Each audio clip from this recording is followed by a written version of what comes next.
In the lush and vibrant Tiv Kingdom, where traditions held the community together like the roots of ancient trees, a significant change was about to stir the waters of custom. King Tor James Ayats, a wise and progressive ruler, decided to bring forth a new decree. The bride price for maidens would be set at just 1,000 naira, a substantial reduction from the hefty sums traditionally required. This decision was made to alleviate the financial burdens on young men who wished to marry, allowing love to flourish without the heavy chains of economic pressure. The announcement reverberated through the kingdom like a clap of thunder. From the bustling markets to the quiet farmlands, the people of Tiv were in disbelief.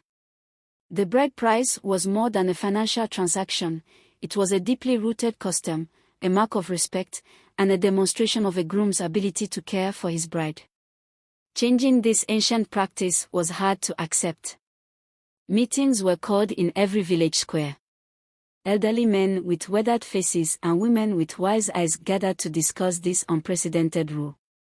Voices were raised, and tears were shed as they argued that the king's decree disrespected their ancestors and undermined their cherished traditions. However, despite the uproar, King Tor James Ayats stood firm in his decision. He believed it was time for the kingdom to evolve, to ease the hardships of the young generation. The discontent simmered until the day came when King Tor's own daughter, Dufan, reached the age of marriage.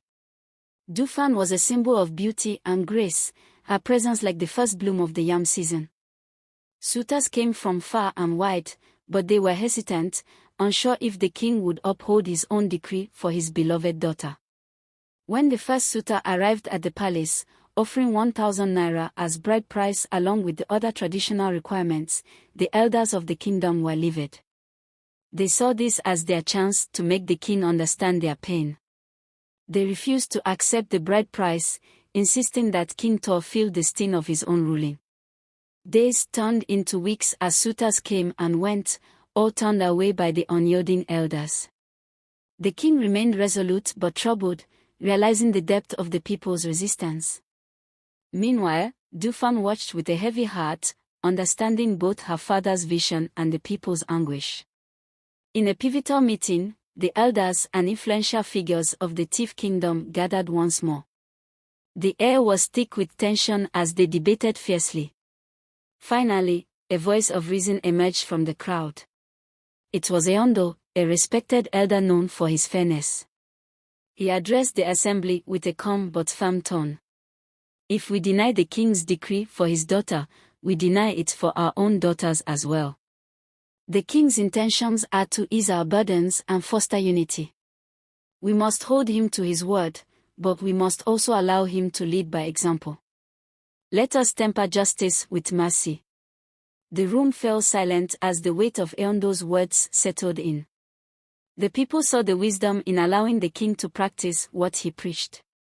It was decided. They would let King Tor James Ayats give out his daughter, Dufan, with the same bride price he had set for the kingdom. The next morning, the atmosphere in the palace was different. The suitors returned, and this time, they were welcomed. The elders, alongside King Tor James Ayats, accepted the 1,000 naira bride price and the other wedding requirements, marking a historic moment in the Tiv Kingdom. The wedding of Dufan was a grand affair, filled with joy, music, and dances that celebrated both tradition and change. King Tor James Ayats' decision, once a source of conflict, gradually became a beacon of hope. The people of Tiv saw the wisdom in the new rule as it allowed more marriages to flourish, unburdened by financial strain. The king had set a precedent, leading by example, and in doing so, he had sown the seeds for a more inclusive and understanding community. In time, the initial resistance melted away, replaced by a collective pride in their ability to adapt while honoring their roots. The Tiv Kingdom thrived under the balance of tradition and progress, guided by the wise and compassionate leadership of King Tor James Ayats.